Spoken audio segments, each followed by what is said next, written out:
As the 20th century began, Europe was a continent bracing for conflict, not peace. Armies and navies swelled, with Britain and Germany locked in a fierce naval race, each dreadnought a symbol of national pride and looming danger. France, still wounded from the Franco-Prussian War, built up its forces, while Germany crafted the Schlieffen Plan, an audacious blueprint for a two-front war. Alliances split Europe into two armed camps, the Triple Alliance and the Triple Entente, each promising mutual defence but creating a fragile tripwire. Mobilization itself became a threat, making any crisis a potential spark for catastrophe. The stage was set. One crisis could drag all of Europe and its empires into war. Nationalism swept through Europe, turning patriotism into a dangerous obsession. In Germany, Kaiser Wilhelm II's ambitions and rhetoric stoked fears abroad. In France, the loss of Alsace-Lorraine fueled a burning desire for revenge. Newspapers and schools fanned the flames, teaching suspicion and glorifying military might. In multi-ethnic empires like Austria-Hungary and the Ottoman Empire, suppressed groups yearned for independence, threatening imperial stability. The Balkans became a flashpoint where ethnic dreams clashed with imperial rule. Nationalism had transformed Europe into a continent of rivals, each ready to fight for its destiny. Europe's empires spanned the globe, but their reach bred insecurity. Germany, late to colonialism, pushed for its place in the sun, alarming Britain and France. Imperial competition turned distant lands into battlegrounds, while unrest simmered in colonies from Ireland to India. Maintaining control stretched resources thin, making empires vulnerable at home and abroad. Leaders feared that a European war could trigger colonial revolts and shatter their global dominance. The empire's vastness became a trap, binding them to conflicts they could neither avoid nor easily win. The Balkans, a patchwork of new nations and old empires, seethed with tension. Serbia's dream of uniting South Slavs threatened Austria-Hungary, which saw Serbian nationalism as a mortal danger. Russia backed Serbia, while Germany stood by Austria-Hungary, turning local disputes into international crises. The region was plagued by assassinations, border clashes, and the aftermath of recent wars. Bismarck's warning echoed, "Some damned foolish thing in the Balkans could ignite Europe." By 1914, the powder keg was primed. One spark would set the world ablaze. On June 28, 1914, Sarajevo buzzed with tension as Archduke Franz Ferdinand visited on a day sacred to Serbian nationalists. For some, his presence was a provocation. For a group of young Bosnian Serbs, it was a call to action. As the Archduke's motorcade wound through the city, an assassination attempt failed, but the threat lingered. Shaken, Franz Ferdinand insisted on visiting the wounded, prompting a last-minute change en route. Amid confusion, the driver took a wrong turn, straight toward another waiting assassin. In that moment, history pivoted. A single shot would unleash a war that would engulf the world. The fuse was lit in Sarajevo, and Europe would never be the same. As the Archduke's car stalled, fate intervened. Gavrilo Princip, one of the assassins, seized the opportunity. Drawing his pistol, Princip fired 2 shots. The first bullet struck Sophie. The second hit the Archduke. The news spread, sparking outrage across Europe. One bullet set in motion a chain of events that would pull an entire continent into the abyss. In July 1914, a deceptive calm settled over Europe amidst intense diplomatic maneuvering. Hardliners in Vienna, seeking to crush Serbia, used the assassination as pretext for war. Germany offered Austria-Hungary unconditional support, the blank check. Austria issued a brutal ultimatum to Serbia designed to be rejected. Despite Serbia's near-total capitulation, Austria-Hungary declared war on July 28th. The Austrian declaration of war on Serbia was the first domino. This triggered a catastrophic sequence of events as the great military machines began to stir. Mobilization was a complex logistical operation. In 1914, mobilization was an act of war. Russia responded, leading Tsar Nicholas II to order full mobilization. For Germany, this meant a two-front war, triggering the Schlieffen Plan. Germany demanded Russia cease military preparations and then declared war. The gears of war turned on France. After issuing an ultimatum, Germany declared war. To attack France, they had to go through neutral Belgium. This violation brought Great Britain into the inferno. As the final, frantic diplomatic cables crossed the continent, a strange and feverish atmosphere took hold of the cities of Europe. In Berlin, Paris, Vienna and St. Petersburg, vast crowds poured into the streets. They were not protesting the coming war. They were celebrating it.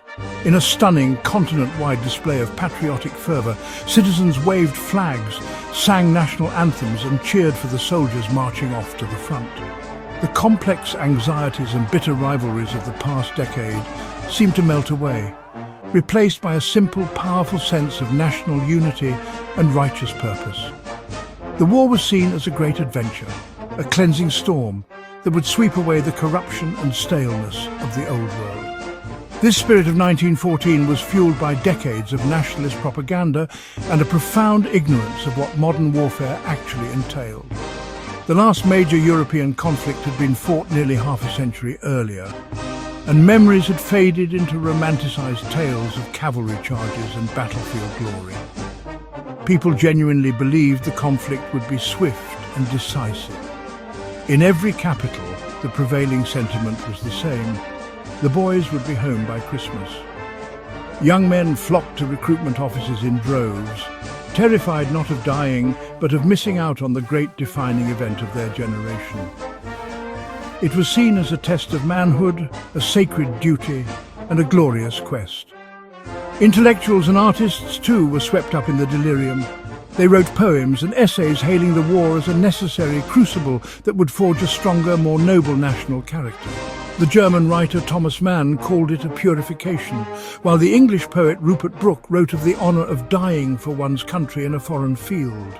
Those who urged caution or spoke of peace were drowned out, dismissed as cowards or traitors. The intense pressure to conform was immense.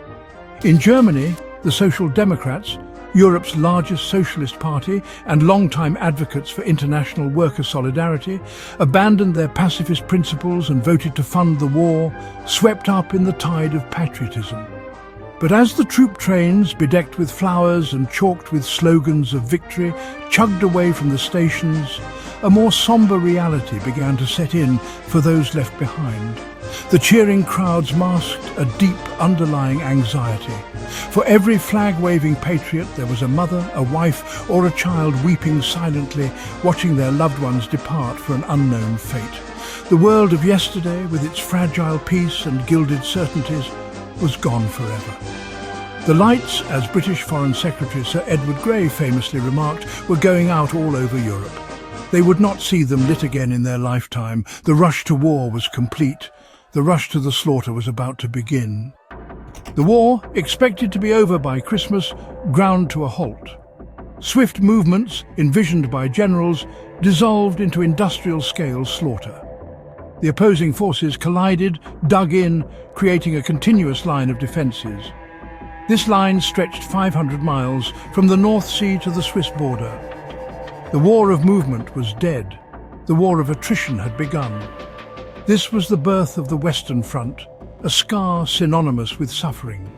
Soldiers dug into the earth, creating vast, complex subterranean networks. These trenches became cities of mud and fear.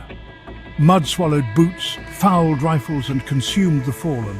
Constant exposure to cold and damp led to trench foot. Rats swarmed through the trenches, growing fat on rations and corpses. Lice infested uniforms, spreading trench fever. This was the reality for men who had dreamed of glory. The Western Front saw a terrifying new warfare dominated by technology. The romantic warrior was obliterated. This was a war of machines. The machine gun reigned supreme. A single machine gun could cut down waves of attacking infantry. The front's soundtrack was artillery fire. Millions of shells rained down, pulverizing defences. In 1915, poison gas was unleashed. It was a terrifying way to die. To break the deadlock, engineers developed tanks. Above, a new war opened in the skies. Pilots engaged in deadly dogfights. In 1916, General Erich von Falkenhayn devised a strategy: attack Verdun.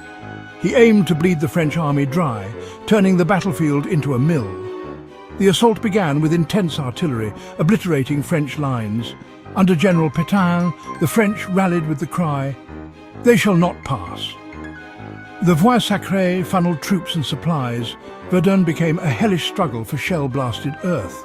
After 10 months, the lines were unchanged, but over 700,000 were killed, wounded or missing.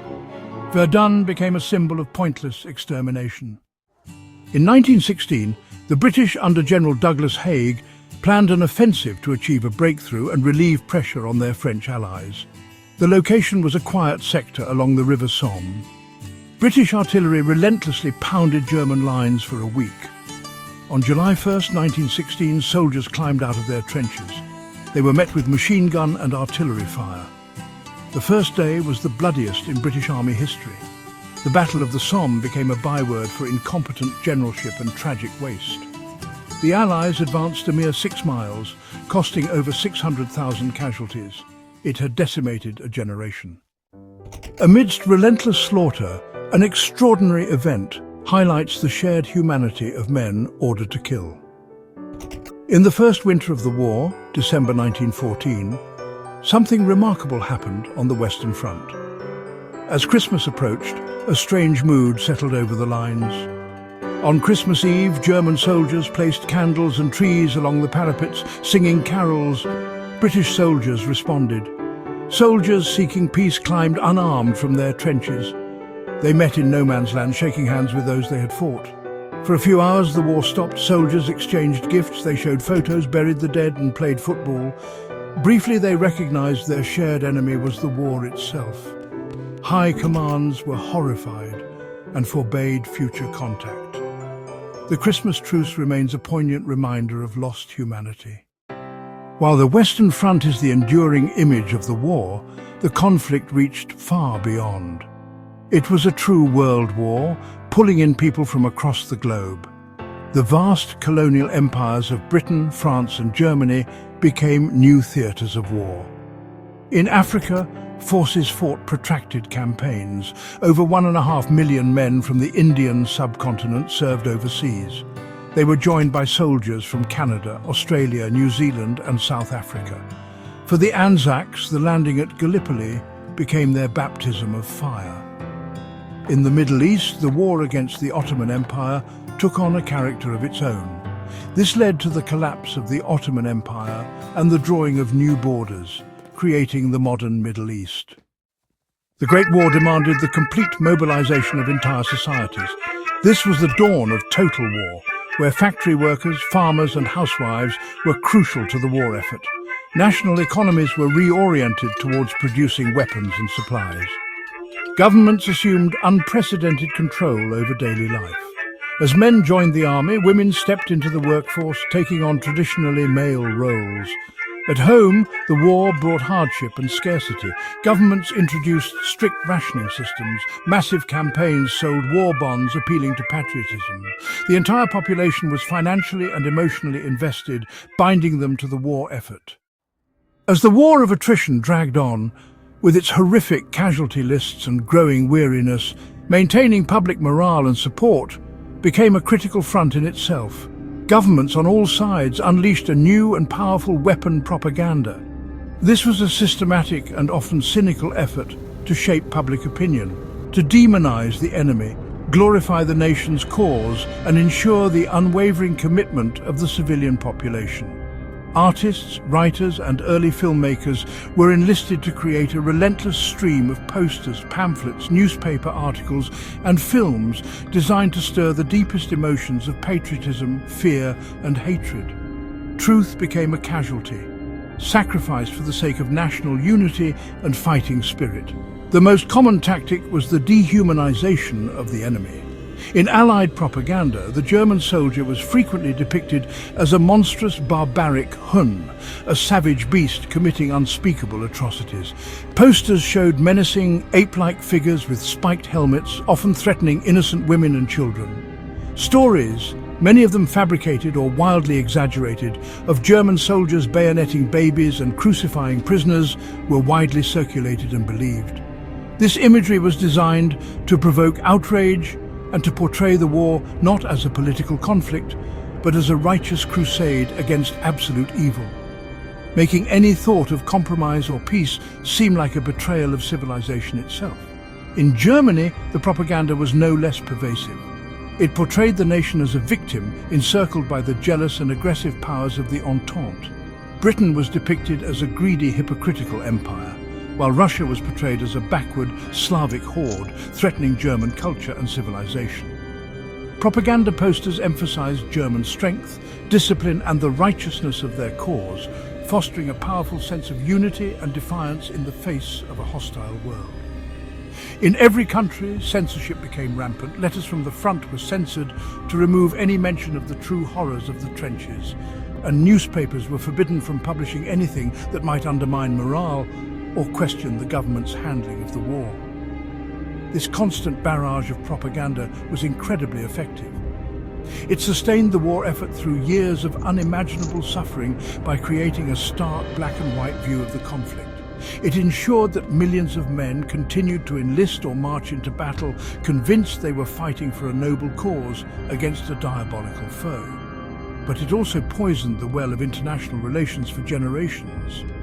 By fostering such deep-seated hatred and nationalistic fervour, the propaganda of the Great War made a truly just and lasting peace almost impossible to achieve. The seeds of the anger and resentment that would fuel the next World War were being sown in the very posters and films meant to win this one. For 3 years, the United States maintained neutrality. President Wilson was re-elected on the slogan, "He kept us out of war." The sinking of the Lusitania by a German U-boat killed nearly 1,200 people, including 128 Americans. The final straw came in early 1917 with Germany's unrestricted submarine warfare. The Zimmermann telegram proposed a German-Mexican alliance, promising Mexico the return of Texas, New Mexico, and Arizona. When the telegram was published, public outrage exploded. On April 2, 1917, Wilson asked Congress for a declaration of war, stating, "The world must be made safe for democracy." The arrival of American troops and industrial might would break the stalemate in Europe. While the Western Front was locked in a stalemate, the Eastern Front was reaching a breaking point. For 3 years, the poorly equipped Russian army had borne a tremendous burden against Germany and Austria-Hungary. Casualties were astronomical, draining the empire. Back home, the war pushed the Tsarist regime to collapse. The economy was in shambles and food shortages led to civil unrest. Tsar Nicholas's authority crumbled. In March 1917, a strike escalated into a mass protest. Soldiers joined the demonstrators. Nicholas abdicated, ending Romanov rule. A provisional government took power, promising to continue the war. This was at odds with the Russian people's desire for peace. Soviets began to form, challenging the government. Germany sent Vladimir Lenin back to Russia, hoping to destabilize their enemy.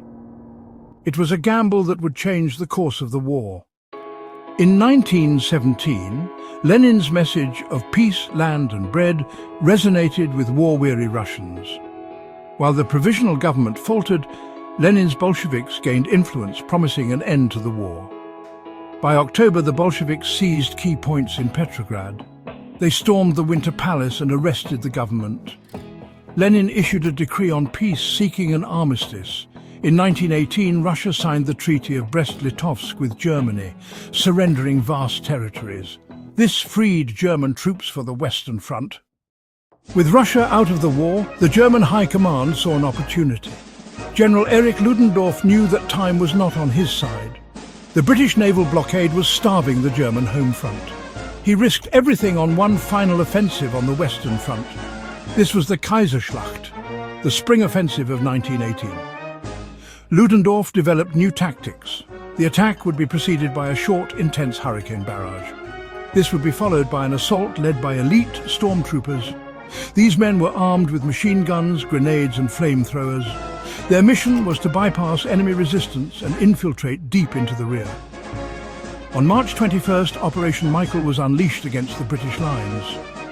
The new tactics worked with stunning success. German stormtroopers swarmed through the Allied defences. For the first time in nearly 4 years, the stalemate on the Western Front was broken. A great gap was torn in the Allied line. The Germans advanced over 40 miles. They came close to the vital railway hub of Amiens.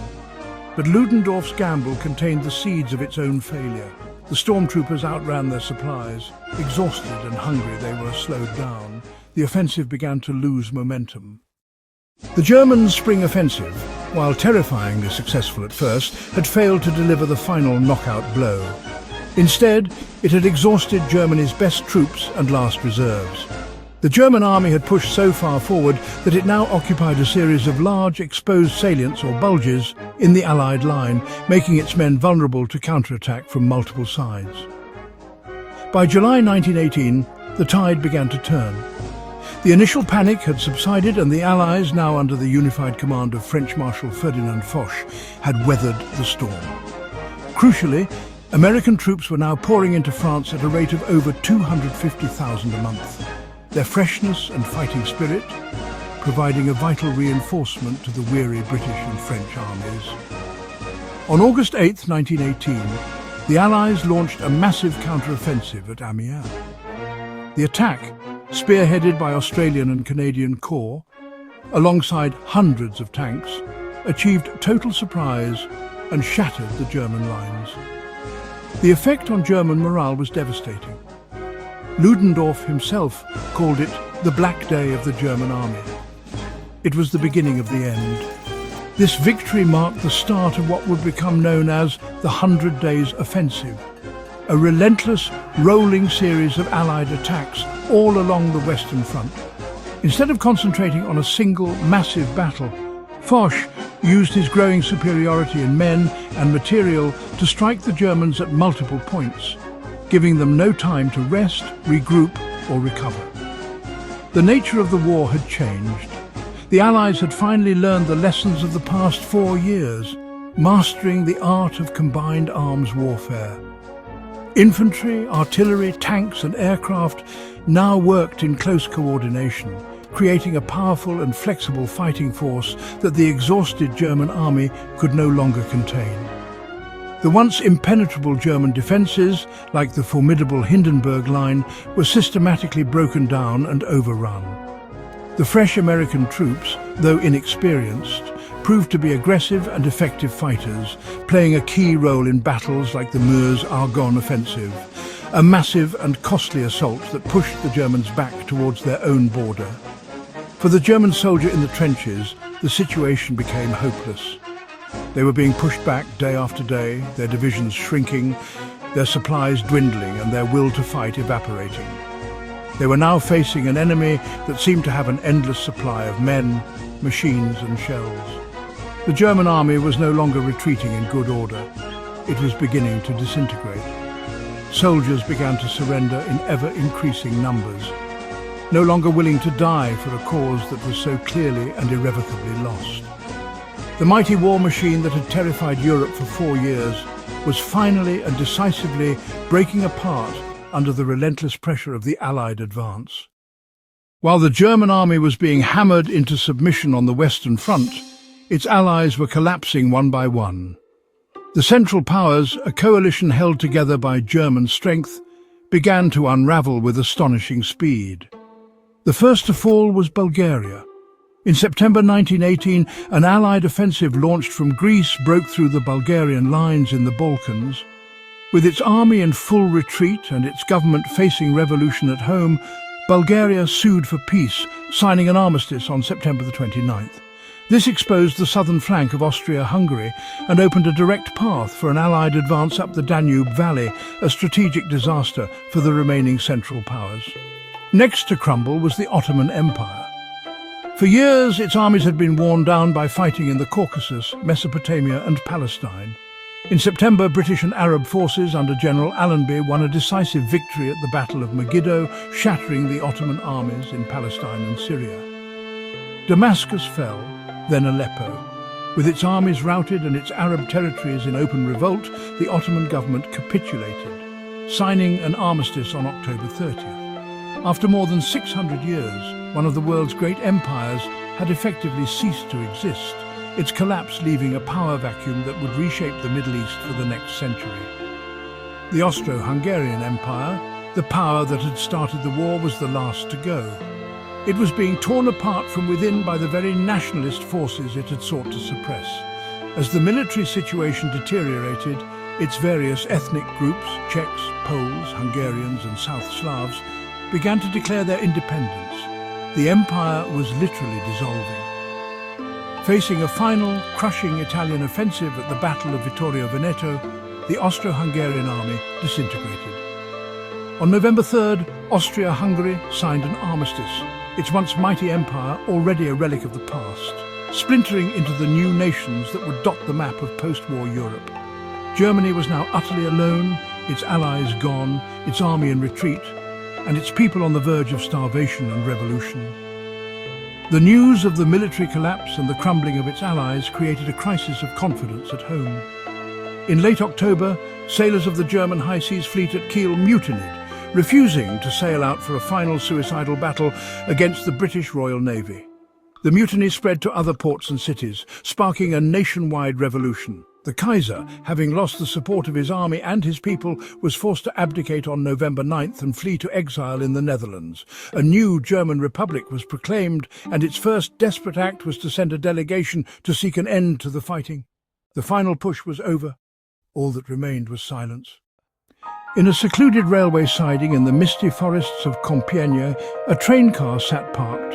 It was here, in Marshal Foch's railcar, that the Great War's final act played out. The German delegation arrived to surrender. Foch's terms were harsh, designed to ensure Germany could not resume the fight. They demanded evacuation, the surrender of military equipment, and the handover of its naval fleet. The document stipulated that hostilities would cease at the 11th hour of the 11th day of the 11th month. As the news spread, a quiet, stunned disbelief took hold. Then, at precisely 11 a.m., the moment arrived. All along the front, an eerie, profound silence began to fall. Cautiously, men peered over the parapets of their trenches. It was over. In 1919, Allied leaders gathered at Versailles to forge a lasting peace after the First World War. The setting was symbolic. It was in the same Hall of Mirrors that Germany had declared its empire. The Big Four, Wilson, Lloyd George, Clemenceau and Orlando, came with vastly different agendas. The negotiations were tense. Germany was not invited. The Treaty of Versailles was met with shock and outrage in Germany. The War Guilt Clause forced Germany to accept sole responsibility for the war, justifying harsh penalties. Germany faced financial reparations, lost colonies and severe military restrictions. For Germans, it was a dictated piece of humiliation. On June 28, 1919, the German delegates were forced to sign. Instead of lasting peace, it was a 20-year armistice, sowing the seeds of future war. The war and treaties redrew the map of Europe and the Middle East. 4 great empires lay shattered. New nations emerged from national self-determination. Poland, Czechoslovakia and Yugoslavia appeared, testaments to the old order's collapse. New borders created new minorities and tensions. The human cost was immense. An entire generation, the lost generation, had been decimated. The war left behind grief, disillusionment and cynicism. The war accelerated social change, empowering labor unions and women. But it also created fertile ground for radical ideologies, communism and fascism, that would soon plunge the world into darkness. The 20 million soldiers who were wounded in the Great War carried its physical legacy with them for the rest of their lives. A generation of men returned home from the front lines as ghosts of their former selves, their bodies forever marked by the conflict. Modern industrial warfare had created injuries of a new and horrifying nature. The widespread use of high-explosive shells, shrapnel and machine guns resulted in catastrophic wounds that often required amputation. Across Europe, a new and common sight appeared on the streets: young men missing arms or legs, struggling to reintegrate into a society that was often ill-equipped to support them. Their visible disabilities were a constant, living reminder of the war's brutal cost. For many, the scars were even more profound. The war produced a new kind of facial disfigurement on an industrial scale. Men who survived shrapnel or burns to the face were left with horrific injuries that made them unrecognizable, turning them into social outcasts. These were the broken faces of France. Pioneering surgeons like Harold Gillies developed revolutionary new techniques in plastic surgery and skin grafting to try and reconstruct these shattered faces, but for many, the damage was too severe. They often lived in secluded communities or wore masks in public, their disfigurement a symbol of the war's power to strip away not just life, but identity itself. Beyond the visible wounds of the body were the invisible scars of the mind. The relentless stress, terror and trauma of trench warfare inflicted a deep psychological wound on millions of soldiers. This condition, known as shell shock, was a new and poorly understood phenomenon. Men who had endured months of bombardment and witnessed unspeakable horrors would break down, left trembling uncontrollably, struck mute or paralyzed by crippling anxiety and recurring nightmares. Initially, military authorities often dismissed these men as cowards or malingerers, and some were even executed for desertion. It was a condition that the rigid masculine codes of the era simply had no language to describe or comprehend. Even for those who returned seemingly whole, the psychological toll was immense. They came back from a world of intense, primal experience to a civilian life that seemed trivial and alien. They were haunted by what they had seen and done, unable to speak of their experiences to loved ones who could never understand. This silent suffering created a profound gulf between the veterans and the society they had fought to defend. The war lived on in their minds, a private hell of memory and trauma that would torment them for the rest of their days, a testament to the fact that the deepest wounds of war are often the ones that no one else can see. The Treaty of Versailles created anger and resentment that made future conflict almost inevitable. This became a rallying cry for right-wing extremists like Adolf Hitler. His speeches raged against the injustices and blamed Germany's defeat on a conspiracy. In Italy, a similar disillusionment took hold, leading to unrest and the rise of Benito Mussolini. The League of Nations, meant to prevent war, was fatally weakened. Without the ability to enforce its decisions, it was unable to stop aggression, setting the stage for a second global conflict. The Great War was supposed to be the war to end all wars.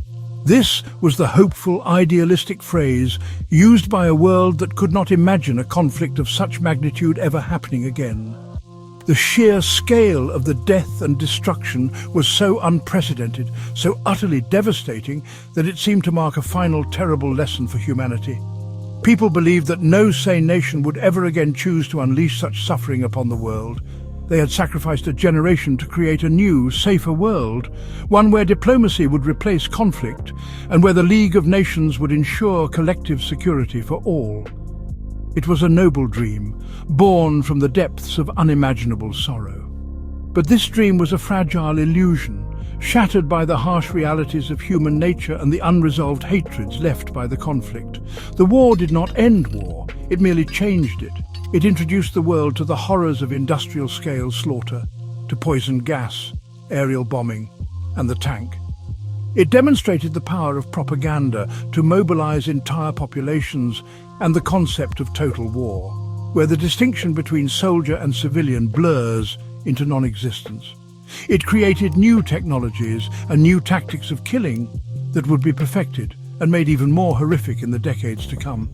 It was not an end, but a terrifying rehearsal for an even greater catastrophe. The legacy of the First World War is written across the entire 20th century. It led directly to the Russian Revolution and the rise of the world's first communist state, setting the stage for the Cold War. Its botched peace treaty fueled the rise of fascism and Nazism, leading directly to the Second World War. Its redrawing of the map in the Middle East created conflicts that still rage to this day. It shattered the confidence and dominance of Europe, beginning a shift in global power towards the United States. Nearly every major political and social development of the modern era can be traced back to the cataclysm of 1914 to 1918. And so we are left with the ghosts of those millions who perished. They were told they were fighting for civilization, for freedom, for a world made safe for their children. Their sacrifice was immense, their suffering beyond words. But the peace they were promised was a poisoned one. And the world they died to create was not a world without war. They called it the war to end all wars. It was not. It was a tragedy that served as a prologue, a deep and terrible wound on the soul of the world that has never fully healed, reminding us of the fragility of peace and the terrifying speed with which a world can descend into madness.